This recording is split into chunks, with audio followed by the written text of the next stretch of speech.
아멘. 우리 권사님들께서는 오늘까지 총 20번의 시간을 보내고 계십니다. 구역장님들을 중심으로 저희가 성경 공부를 시작한 지 20주가 되었다는 이야기이고, 오늘 20주가 되면서 주제가 바뀌었는데 우리 강의한 한번 보실까요?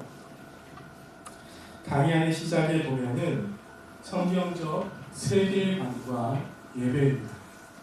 우리에게 익숙한 너무나도 친밀한 예배에 대해서 우리가 생각하고 하나님의 말씀을 통해서 배우고, 우리가 그동안 예배를 대성교회에서는 70년 동안 예배를 드려왔는데 예배를 잘못 드렸다가 아니라 어떻게 하면 하나님의 영광에 그 영광을 더욱 드러낼 수 있는 현장이 될런지 고민하는 시간이 되었으면 좋겠습니다.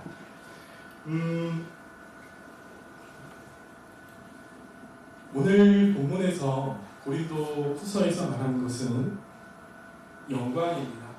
그리고 앞으로 우리가 고린도 후서 3장, 오늘 우리에게 주어진 말씀을 이해하기 위해서는 출애굽기를 이해해야 합니다. 특별히 시내산에서 있었던 그 사건, 하나님께서 모세에게 말씀을 주셨던 그 사건을 이해해야만 오늘 본문을 우리가 투명하게 이해할 수 있습니다. 그 웨스트민스터 신앙 고백서에서 보면은 사람이 제일 되는 목적은 하나님을 영화롭게 하고 영원토록 그를 즐겁게 하는 것입니다. 기쁨이 되는 것이죠. 하나님께 영광을 돌리는 것입니다. 하나님께서 우리에게 주신 영광을 우리가 잘 받아들이고 그 영광을 마치 거울처럼 잘 전달하는 것이 우리 삶의 제일 되는 목표라고 알고 있습니다. 교회는 사실 예배하면 교회이고 교회하면 예배인데 예수님 이래로 교회는 하나였습니다. 베드로에게 교회가 세워질 것을 말씀하셨고, 교회 역사에 크고 작은 일들이 참 많았지만 그래도 교회는 성령께서 하나님께서 함께 하시기에 교회를 지키셨습니다. 예수님께서 돌아가시고 우리는 그때부터 기원이라고 하죠. 기원 후 1054년에 교회가 분열을 합니다. 하나였던 교회가 어쨌든 하나였던 교회가 두 개로 나뉘게 됩니다. 1054년에 우리가 잘 알고 있는 동방 정교회와 오늘날 러시아 중심으로 이루어져 있어서 러시아 정교회라고 부르기도 합니다. 그리고 서로가 우리가 잘 알고 있는 로마 가톨릭을 중심으로 이 두 개의 교회가 나눠지게 됩니다. 우리가 알고 있는 일반적으로 카톨릭은 로마 가톨릭을 말해요. 서로가. 그리고 동방 정교회는 아니다, 내가 정통이다, 올소독시다 하고 내가 정통이다 하고 이야기를 합니다. 그들의 나눈 이유는 표면적으로 필리오케 논쟁이라고 성자의 논쟁, 신학적인 다툼. 하지만 그 이면 속에 교회가 분열하는 데는 꽤 많은 갈등이 있었습니다. 이렇게 교회는 1000년 전이죠. 두 개로 나누게 되었고, 이 두 개 중에서 우리는 서로가 로마 카톨릭 교회에서 종교 개혁을 통해서 나누어진 교회입니다. 교회 건물을 새로 짓거나 하는 것이 아니라 당시 있었던 교회에서, 프랑스는 우리가 잘 알고 있는 깔빈이죠. 칼빈, 독일의 루터, 스위스는 찌르글리 등에 의해서 종교 개혁자들을 통하여 교회에, 그 당시 교회가 예배를 잘못 드리고 있었거든요. 하나님 중심이 아니라 교황 중심, 사람 중심, 또는 행위 중심, 공로 중심, 또는 돈의 문제, 공로의 문제, 성상의 문제, 성화의 문제, 하나님이 아닌 수많은 것들이 교회 안에 있었기 때문에 예배에 방해가 된다. 이것들을 어떻게 다 몰아내자 라고 주장한 것이 종교 개혁자입니다. 물론 루터 같은 경우에는 성상과 성화가 일부 남아있기도 하지만 그들의 외침 속에서는 이 성상, 성화, 이 잘못된 예배를 드릴 때 방해되는 모든 것들을 제하자고 하는 이유는 무엇이냐면 하나님께 예배를 잘 드리자. 왜냐하면 오늘 우리가 이 출애굽기 말씀을 보면서 이해를 할 텐데, 시내산에서 모세가 하나님을 만납니다. 하나님의 부름 가운데 그때 그에게 수여된 것이 무엇이냐면 말씀이에요. 말씀. 그런데 이 말씀이 수여되고 그 하나님의 말씀을 모세가 만남으로 인하여 그의 얼굴에 광채가 나게 됩니다. 영광이 임하게 돼요. 그런데 이때 당시의 교회는 말은 하나님의 영광이었지만 사람의 영광이, 사제의 영광이 훨씬 더 컸기 때문에 예배를 발휘 드릴 수 없었습니다. 그래서 이때 당시에 큰 표지가 보통 3S 또는 5솔라라고 합니다. 우리가 잘 알고 있는 솔라 스크립투라, 오직 성경, 솔라 피데, 오직 믿음으로, 솔라 그라시아, 오직 은혜로, 솔러스 크리스투스, 오직 그리스도, 솔리 데오 글로리아, 오직 하나님께 영광을. 성경으로 돌아가자고 하는 여기서 말하는 솔라와 솔로스 문법성의 솔리 데오는 영어로 오직, 온리에 해당이 돼요. 그러니까 오직 은혜로, 오직 성경으로, 믿음으로, 오직 그리스도로, 오직 하나님께 영광을 돌리자는 겁니다. 이때부터 이들이 예배를 잘 드리기 위해서 수많은 믿음의 선배들이 예배를, 하나님의 영광을 마주하는 그 예배를 드리기 위해서 수많은 피를 흘렸고, 그 피로 우리는 예배다운 예배를 드릴 수가 있는 것입니다. 다들 표정이 어두우신데 드디어 기쁨의 암송구절 시간이 돌아왔어요. 암송구절을 통해서 오늘 본문 속으로 좀 들어가 보고, 오늘 말씀 가운데 하나님의 영광은 무엇이며 예배를 통해서 하나님의 영광을 어떻게 대하고 우리가 영광을 어떻게 드러내야 하는 존재인지를 배우도록 하겠습니다. 오늘 암송구절 보이시나요? 오늘 말씀의 말미에 있는 결로 부분에 해당이 돼요. 고린도후서 3장 18절입니다. 저희 함께 찾으셨으면 한 목소리로 읽어보기 바랍니다. 함께 읽겠습니다. 시작. 우리가 다 수건을 벗은 얼굴로 거울을 보는 것 같이 주의 영광을 보내 그와 같은 형상으로 평강하여 영광에서 영광에 이르니 곧 주의 영광으로 말미암음이니라. 아멘. 생각보다 짧지가 않아서 제가 시간을 조금 더 드리겠습니다. 1분에서 2분 사이를 드릴 테니까 될 수 있으면 암송을 해보시고 어려우시면 읽으셔도 좋겠습니다. 1분의 시간을 드리도록 하겠습니다.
다들 너무 심각하게 보고 계셔서 옆에 분 계시죠? 오늘은 좀 즐겁게 우리가 웃으면서 옆에 분 한번 봐보세요. 옆에 분하고 한 분씩 좀 짝을 지어서 자, 저 안 되겠다 싶으면 홀로 주님과 함께 하셔도 되는데 옆에 분들하고 가위바위보 한번 해볼까? 두 분씩 한번 짝 지어보세요. 자, 물론 오른쪽과 왼쪽이 참 많이 다르긴 한데 우리 오른쪽 뒤에 짝 지으셨나요? 제가 가위바위보 하면 가위바위보 하는 겁니다. 가위바위보. 자, 이기신 분이 지신 분에게 암송을 해보는 겁니다. 자, 준비되셨죠? 정 어려우시면 보고하셔도 괜찮아요. 정 어려우면 보고하셔도 괜찮고 나는 혼자 계시는 분, 주님과 함께 계시는 분들도 홀로 암송해보셔도 좋습니다. 자, 우리 이기신 분을 중심으로 암송해보도록 하겠습니다. 시작!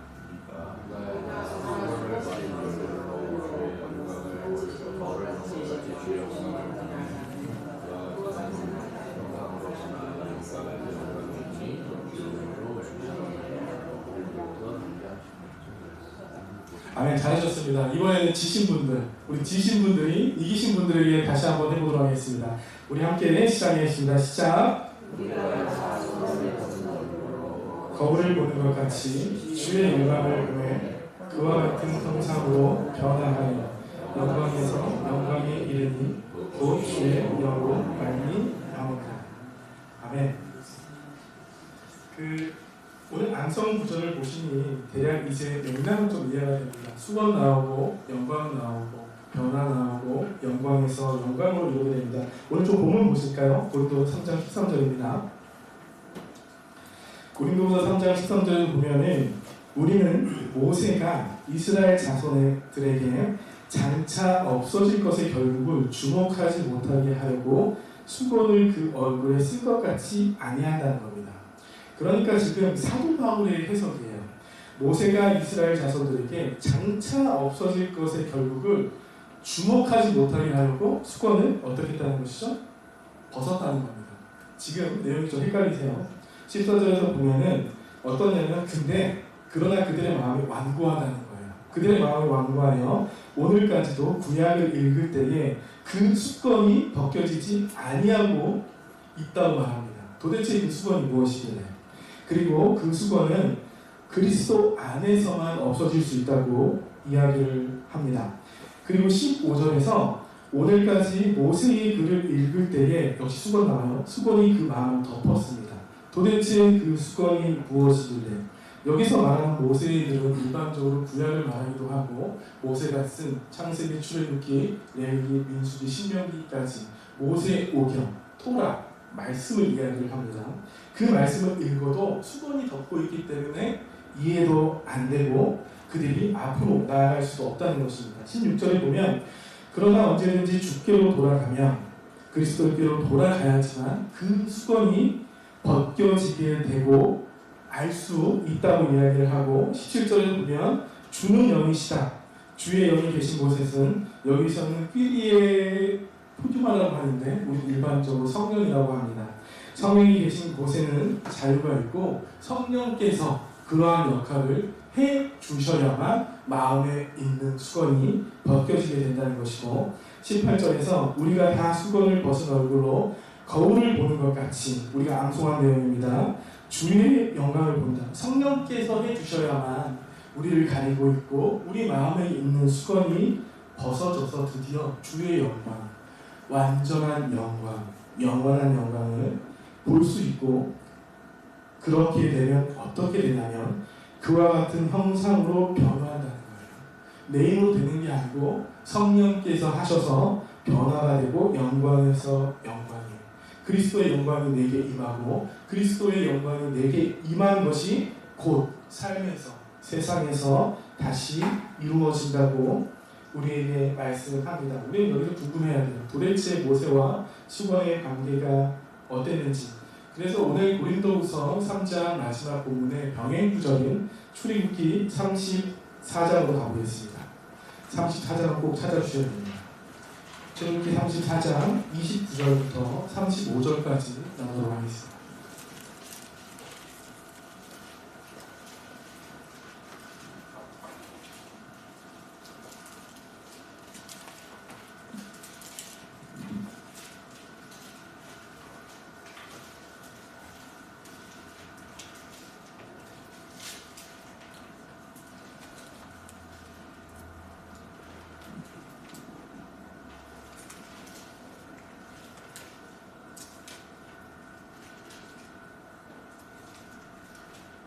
저희 찾으셨으면 이해를 돕기 위해서 우리 한 목소리로 읽기 원합니다.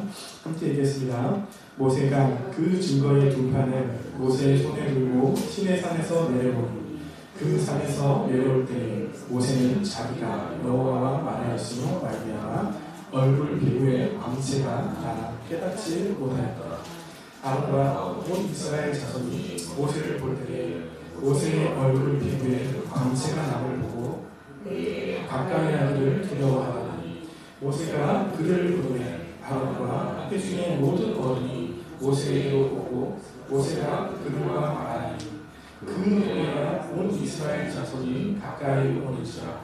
모세가 여호와께서 시내산에서 자기에게 이르신 말씀을 다 그들에게 명령하시고 모세가 그들에게 말하기를 마치고 수건으로 자기 얼굴을 가렸더라. 그러나 모세가 여호와 앞에 들어가서 함께 말할 때에는 나오기까지 수건을 벗고 있다가 나와서는 그 명령하신 일을 이스라엘 자손에게 전하며 이스라엘 자손이 모세의 얼굴의 광채를 보고 모세가 여호와께 말하러 들어가기까지 수건으로 자기 얼굴을 가렸더라. 아멘. 오늘 저희가 읽은 출애굽기 34장은 시내산에서 하나님께서 모세를 부르시고 두 돌판에 하나님의 말씀, 십계명과 규례를 주는 장면입니다. 오늘 우리가 이 본문을 예배를 중심으로 예배에 임하는 하나님의 영광이라는 주제로 나누고 있기 때문에 오늘 모세가 이 말씀을 받는 장면을 좀 더 크게 이해를 해야 우리에게 더 깊이 다가옵니다. 출애굽기 1장부터 시작이 될 때 애굽에서 탈출한 이야기 19장, 그리고 시내산 이야기, 그리고 마지막은 성막이 완성된 이야기. 이 이야기를 잘 보시면 우리가 그 새벽 시간에 창세기를 보고 있기 때문에 창세기는 우리가 말씀을 나누면서 목사님들도 크게 두 부분으로 나눕니다. 원역사, 창조와 타락, 그리고 홍수와 바벨탑까지 나누게 되고 인간의 타락으로 인하여 죄짐으로 인하여 온 지면에 흩어졌지만 이때부터 하나님께서 한 사람을 부름으로 인하여 아브라함을 부름으로 인하여 하나님의 구원의 역사가 이제 전개가 되고 시작이 됩니다.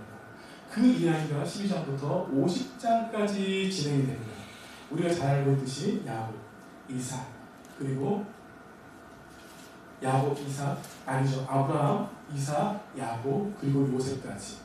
그리고 성경에서 50장의 창세기가 마지막 마치게 되고 또 역시 출애굽기 1장으로 들어가게 되면서 오늘 시간상 보지는 않겠지만 우리말 성경에서는 사실 하나의 접속사가 빠졌습니다. 영어로 and고 그리고 그러니까 창세기부터 출애굽기는 같은 맥락과 같은 책으로 이해해서 읽어야 하는데 하나님께서 인간의 타락 가운데 한 사람을 부르셨고 가족이 되었고 국가가 되었죠. 그리고 하나님 말씀대로 400년 동안 애굽 땅에서 그들을 고센 땅에서 일종의 보호와 일종의 하나님께서는 구원의 계획을 세워가시기 위해서 시름 가운데 있었던 그들을 잊지 않으시고 찾아가셔서 구원하십니다. 이게 구원의 역사예요. 그리고 애굽에서 일어난 일, 우리 너무나 잘 알죠. 10가지 재앙, 홍해바다의 사건, 사람은 아무것도 할 수 없었던 하나님의 힘으로 할 수 있었던 그 구원의 사건을 맞이한 이야기가 출애굽기에 시작이 되고 이때 하나님께서 이스라엘 백성을 구원한 이유를 말씀하세요. 그러니까 우리도 잘 생각해야 하는 게 예수님을 믿고 구원받았습니다. 믿는 믿음으로 구원을 받았습니다. 그런데 왜? 라는 질문을 해야 해요. 신앙생활을 할 때 구원받았어 여기에만 있으면 사실 구원받아 다를 게 얼마나 있을까요? 하나님께서 나를 부르신 이유, 이스라엘 백성을 부르신 이유, 우리를 구원하신 이유에 대해서 역시 출애굽기입니다. 제가 읽어드릴게요. 출애굽기 19장 하절에 보면 내가 애국 사람에게 어떻게 행하였음과 내가 어떻게 독수리 날개로 너희를 업어 내게로 인도하였음을 너희가 보았느냐.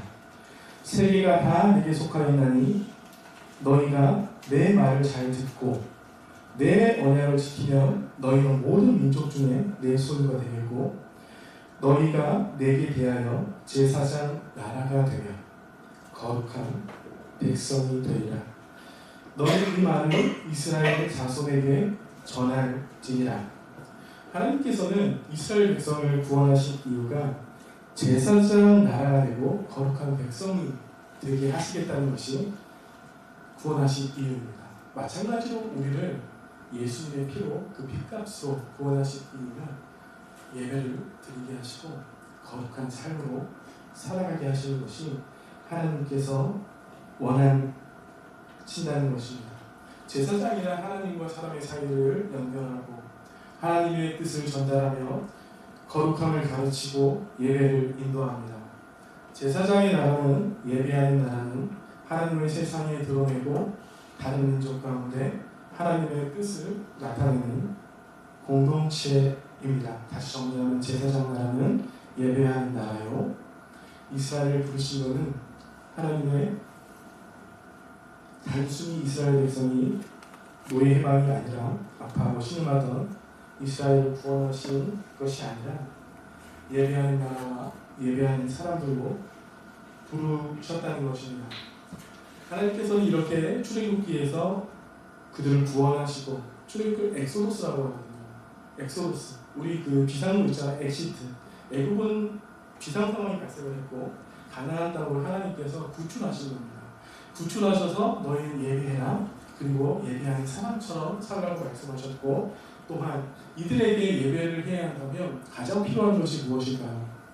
우리의 예배 현장에 가장 필요한 것은 바로 말씀입니다. 그래서 하나님께서 모세를 부르시고 시내산에서 말씀을 주시게 돼요. 그게 바로 출애굽기 34장입니다. 예배하는 나라와 예배하는 사람에게 무엇을 중심으로 하나님의 말씀과 규례를 통하여 예배를 드리라고 그들을 불렀던 것이죠. 그런데 오늘 출애굽기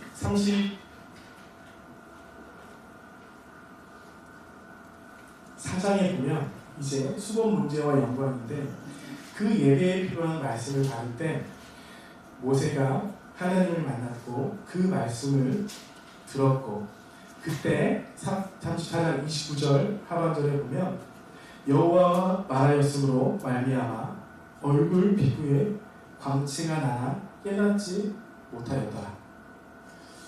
사실 우리도 신앙생활 하다 보면 피부과를 다니지 않아도 정말 얼굴에 이분은 진짜 예수 믿는 사람 아닌가? 라고 생각할 때가 있습니다. 길을 걸을 때도 세상에서 누군가를 만났을 때도 그분의 이름도 삶도 환경도 종교도 모르지만 이분은 정말 좋다라는 생각을 많이 할 때 있습니다. 저희 교회 안에서도 구역장님들의 얼굴을 보면 이렇게 영광에 가득한 모세처럼 하나님의 영광을 마주하고 예배의 삶을 살고 늘 말씀이 있기 때문에 정말 평안하고 기쁨이 있는 분들이 많이 계시죠. 사실 우리 삶의 모습입니다. 예배하는 사람의 모습은 얼굴이 걱정이나 근심보다도 그 얼굴을 보면 평안과 기쁨에 가득할 때가 있습니다. 특별히 저희가 매주 수요일은 구역장님들 중심으로 성경 공부를 하고 있기 때문에 이것 한 가지는 기억하자. 억지로 내 얼굴을 밝게 만들고 인위적으로 조작하는 것이 아니라 이 예배를 통해서 오늘 모세가 그랬던 것처럼 하나님의 말씀을 받을 때 그 영광의 광채가 모세에 임한 것처럼 우리 구역자분들 모두가 예배를 사모하고 그 예배의 영광을 받음으로 인하여 어떻게 영광에서 영광으로 구역 내에서 조금은 피곤하고 어려운 분들에게 함께 대면함으로 하나님의 영광을 마주한다면 우리 구역은 날로 더욱 건강해지고 부흥할 것입니다.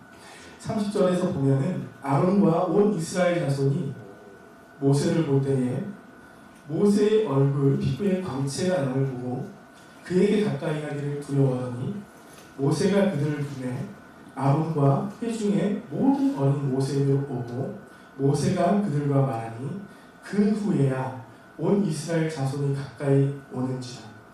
모세가 여호와께서 시내산에서 자기의 이르신 말씀을 다 그들에게 명령하고 모세가 그들에게 말하기를 마치고 수건을 자기를 가렸더라. 모세가 왜 수건을 가렸을까요? 오늘 말씀 속으로 1번을 보실까요?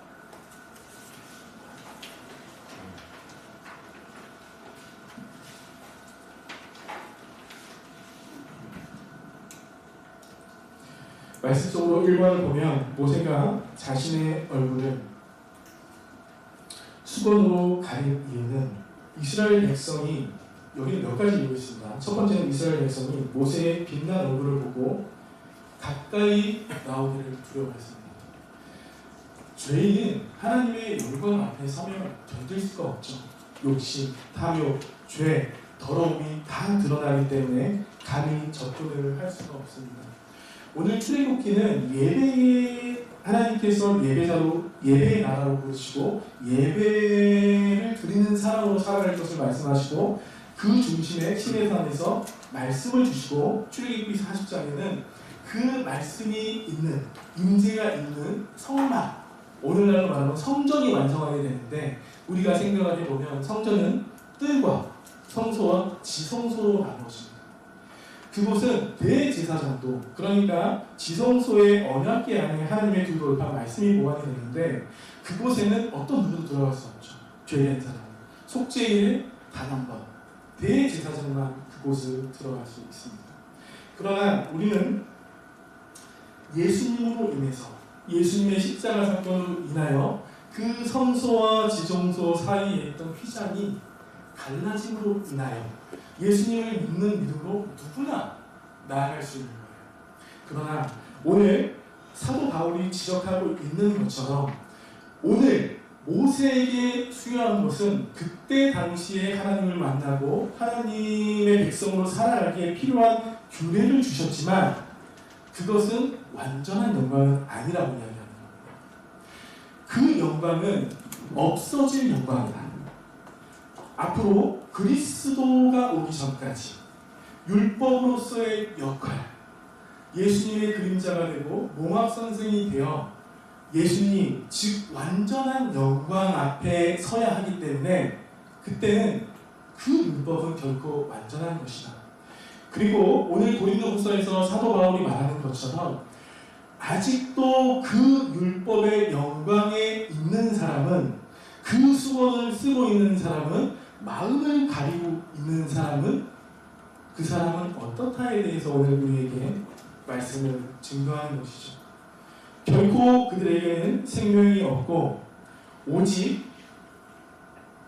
우리가 암송했던 것처럼 18절에 보면 우리가 다 수건을 벗은 얼굴로 거울을 보는 것 같이 주의 영광을 보매 이들의 마음속에는 아직도 율법과 행위와 공로가 있기 때문에 앞서 말씀드린 것처럼 교회가 하나였다가 두 개로 나누어지게 되고 그 두 개 중에서 서로가 교회에서 우리 개혁파 교회들이 나오게 되는데 이때 교회 자체에서는 하나님이 아닌 외적 요인들이 많고 다른 것에 영광 돌리는 것이 많았기 때문에 마찬가지로 이들의 행위는 그때는 거룩하고 멋지고 훌륭한 영광이었지만 이제는 더 이상 아니라고 우리에게 사도 바울은 이야기합니다. 그렇다면 우리는 이 말씀을 가지고 어떻게 적용을 해볼까 합니다. 먼저는 우리 교회이고 우리의 삶, 우리의 신앙생활이라고 생각합니다. 분명 출애굽기 34장은 이렇게 표현하고 싶습니다. 과거의 영광. 그때 그 영광이 찬란하지 않았던 게 아닙니다. 근데 그 영광은 오늘의 영광을 위하여 준비되었던 영광입니다. 과거의 영광에만 얽매여 있다면 결코 앞으로 나갈 수는 없다는 것이죠. 그 사이에 무엇이 있냐면 그것을 가리우는, 앞으로 나아가지 못하게 하는 영적인 수건이 있다는 것이죠. 저희 교회도 72년의 시간을 보내면서 교회가 하나님 앞에 정말 영적으로 충만하고 사람으로 하나 되고 부흥했던 시기가 있었습니다. 지금이 아니란 이야기가 아닙니다. 저는 교회에 온 지 그렇게 오래되지 않았지만 정말 어릴 때부터 이 교회에 함께 공동체로 참여하셨던 성도님들은 지난 70년을 바라보면 우리 교회의 과거의 영광과 출애굽기 34장이에요. 그때 그 영광이 좋지 않다는 게 아니에요. 그때 얽매여 있고 오늘 이 영광, 예수 그리스도를 만나고 진리가 되고 우리의 영적인 수건을 걷어내야 함에도 불구하고 나는 아직도 전통과 율법 또는 행위와 공로에 머무는 교회가 아니냐고 첫 번째 질문하는 것이고, 두 번째는 우리가 그런 신앙생활을 하고 있지는 않느냐고 오늘 우리에게 말씀하는 것입니다. 제가 예전에 중학교를 졸업하고 고등학교를 호주로 갔는데 벌써 25년이 지났어요. 시간이 이렇게 진짜 빠르구나. 그때 제가 갔을 때 가자마자 이제 어머니랑 타지니까 핸드폰을 사주셨는데 그때 사준 핸드폰 브랜드가 노키아라는 겁니다. 호주와 영연방 국가는 이 브랜드의 핸드폰을 엄청 많이 썼어요. 근데 다시 이제 그 향수가 있죠. 대학 들어가고 군대 때문에 집안의 여러 가지 상황 때문에 한국에 남아서 군대를 가고 학교를 들어가 공부할 시간이 한참 들어서 다시 가봤는데 그 나라 누구나 다 들고 있었던 노키아 핸드폰이 전부 다 애플이나 삼성으로 바뀌어져 있었다는 거예요. 그 이유가 무엇일까요? 예전에도 그 부목사님 인용하셨던 것 같은데 코닥도 마찬가지죠. 소니도 마찬가지죠. 예전에는 그것이 차라리 영광이었는데 그 영광 가운데 변화하지 못하는 그 하나 때문에 오늘의 영광에 뒤처지게 되는 어려운 형식을 마주하고 있는 것입니다.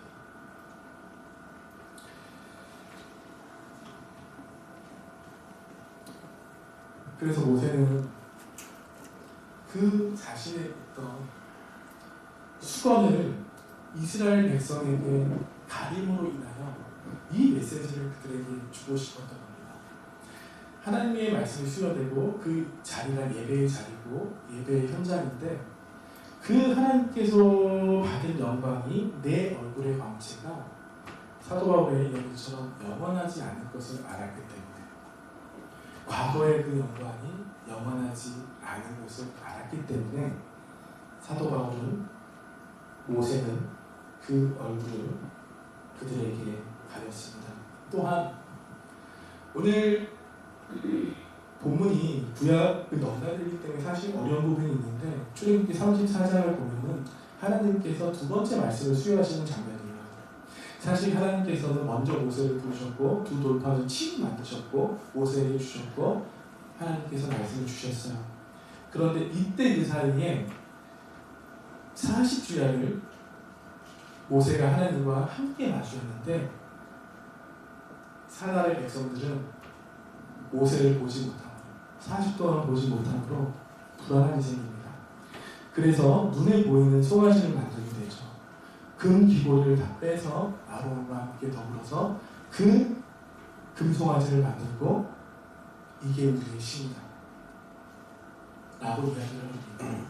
그때 그들이 그 우상을 만들었던 이유가 무엇이냐면 눈앞에 모세가 없었기 때문입니다. 모세가 수건을 가린 이유의 두 번째는 사람들이 그때 그 사건을 두고 하나님께서 무엇이라고 얘기하냐면 목이 뻣뻣한 백성이라고 얘기해요. 목이 곱다. 그리고 아론이 얘기합니다. 악한 백성이다.